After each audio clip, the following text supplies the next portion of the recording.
Hello there, Vic Benedict here. We're playing Uncharted 2 on brutal difficulty. This is my guide and walkthrough. We're currently on chapter 10 of 26.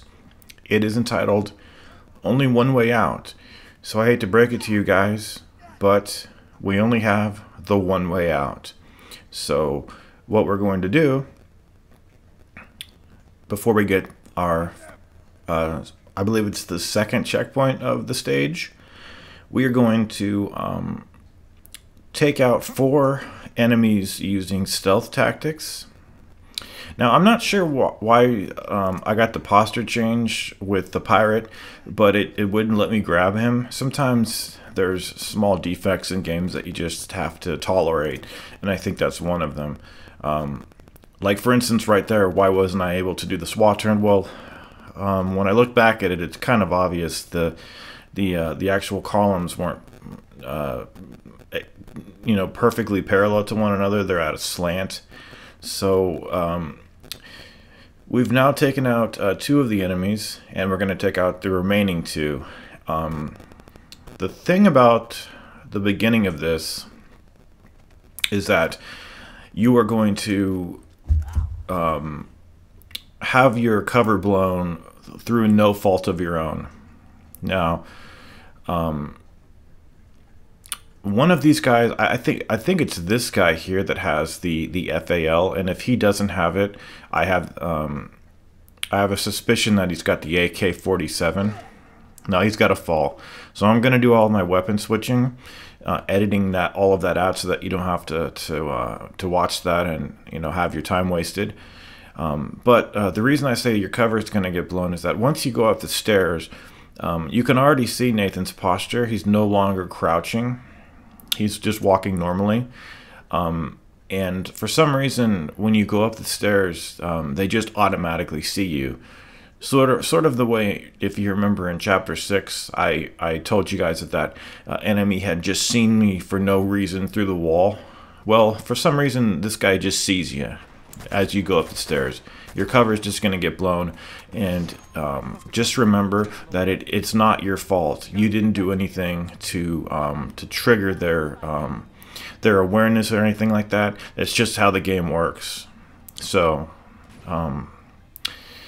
when you come up here, just either shoot this guy or melee him. He's got a dragon sniper rifle, which is really helpful to dispatch the enemies down the end of this tunnel where there's some spikes.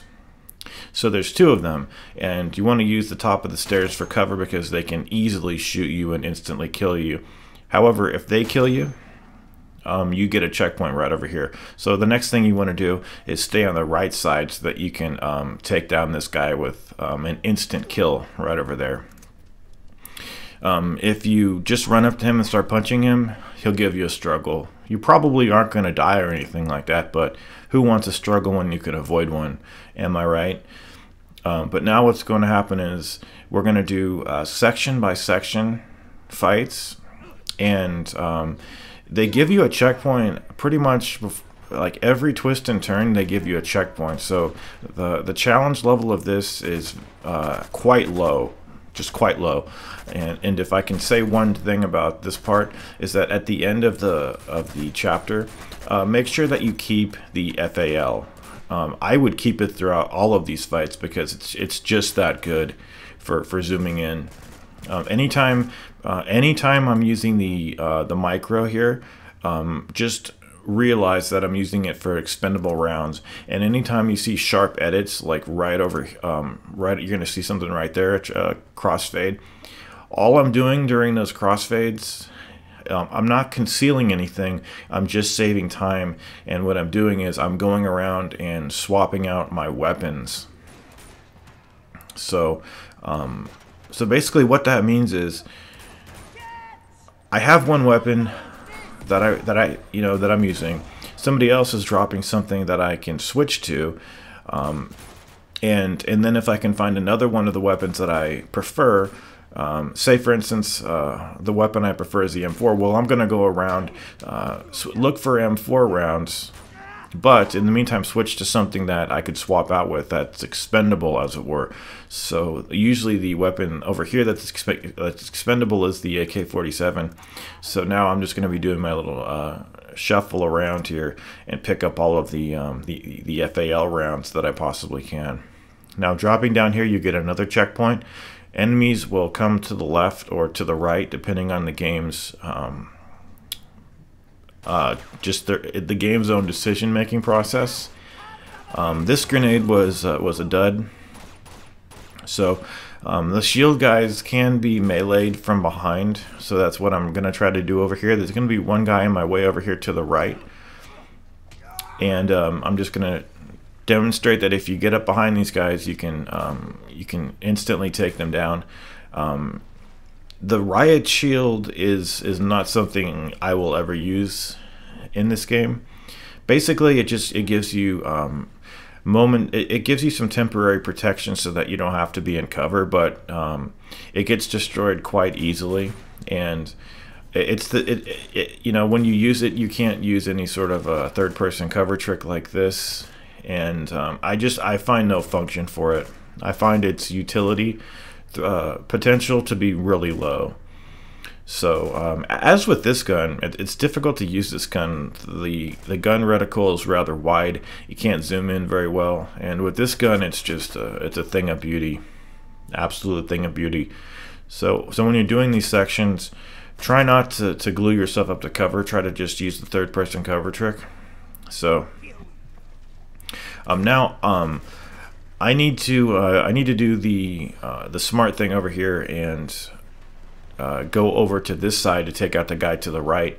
I could have just moved from the right side to the left side, but I could have got killed because there's two people over here, I say.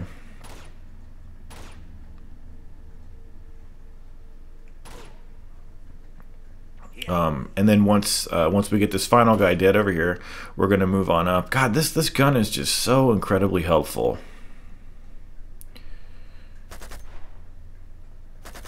Okay, now that he's dead, we're gonna push up. I'm gonna be doing all my weapon switching. I weapon switch with both guns too, as well. Now up ahead, I think it may be the first time they give you the pistol. It may not be. The pistol is an admittedly powerful gun, but it's very slow rate of fire. It's got a long reload, and you only get 2 bullets per clip. So you've just got to you know, decide if you want to use it or not. As you come up these stairs, they give you another checkpoint. There's a shotgunner right over here, so I end up taking him out with some normal fire and just slide into cover. Did I mention that too? You can slide into cover, but you cannot roll into cover. If you're somewhat close to the cover, you can press the cover button and he'll slide into it. But what I'm talking about the limitations of rolling into cover is that in the first game, not only could you slide into cover, but you could roll into cover directly. So when you come up here, you're gonna get another checkpoint. There's the pistol right there. I'm going to. I think I'm just gonna use it because it is strong. And at this point, it's funny because Chloe will say something like, "Stay away from him," or something like she's your mom. She's talking about this guy. Stay away from him. And I suppose it's good advice, but you know, he's not too difficult to take down. Now, recommendations for this next fight: anything short range is very bad because you're going to be doing long range combat. So take the FAL out here, as well as you know, a traditional handgun, not the pistol. It's very I mean, you'll probably end up like taking the shotgun out here would be a big mistake. So now we've got a ton of FAL ammunition, and we'll just do this last section. So the first guy that has the laser sight spawns right about when you start, either when you start wounding the first enemy or when you've killed the first enemy. I don't really know for sure what it is, but you seem to have some pretty good protection while you're crouched over in these locations. And then the second one is right up there.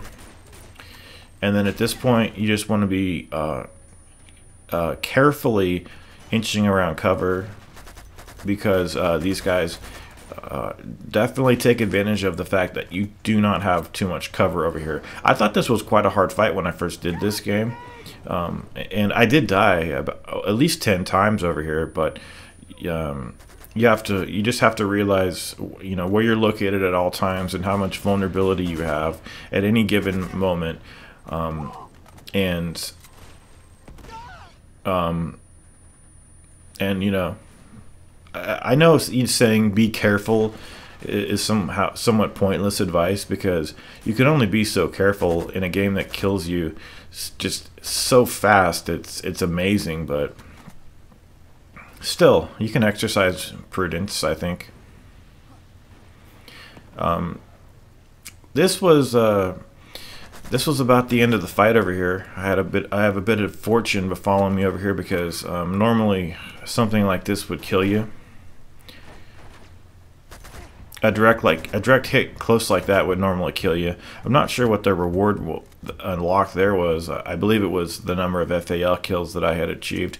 At this point, it does not matter, and at least about weapon switching, they're going to swap out your weapons for something different. So do not go out of your time to loot at all, because it's pointless. So that has been chapter 10, guys. I will see you in the next one. Take care.